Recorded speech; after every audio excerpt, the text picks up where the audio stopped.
बर्तमान मु शेरपुर गाँव में पहुंची। शेरपुर रे युवक मान द्वारा ये जो प्रबल ग्रीष्म दाऊर रक्षा पाइबापी जो व्यवस्था कर पानीय जल व्यवस्था कर युवक बंधु मान आम स्वागत कर न्यूज ओडिया चैनल मध्यम आम बर्तमान से अनुष्ठान से युवक बंधु मान अनुष्ठान तरफ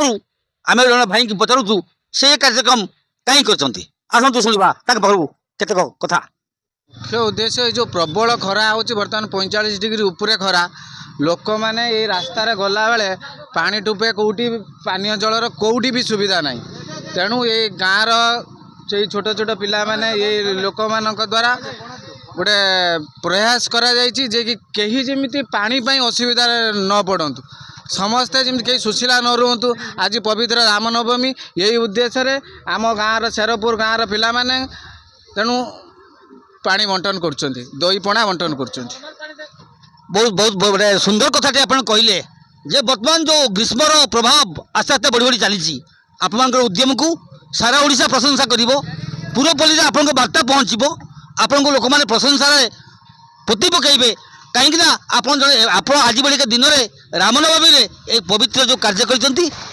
पुणी थे आम न्यूज ओडिया चैनल मध्यम आपको धन्यवाद दूँ एवं भगवान प्रार्थना करूँ आपंकर ये सहयोग मनोभाव सारा जीवन रहू। देखुं केदारपुर पंचायत ये जो परिवेश ये जो जगह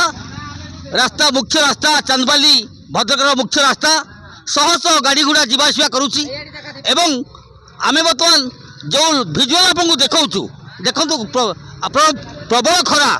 लोक मैंने पूरा एत इतस्तत अवस्था अच्छा एत कष्ट भितर अच्छा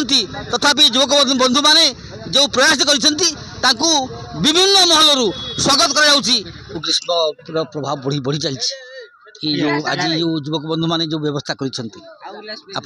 खुशी अच्छा बहुत खुशी अच्छी आज एत ग्रीष्म तो एत माने बढ़ी जाइए माने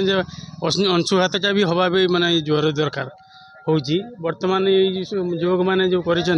बहुत भल आ।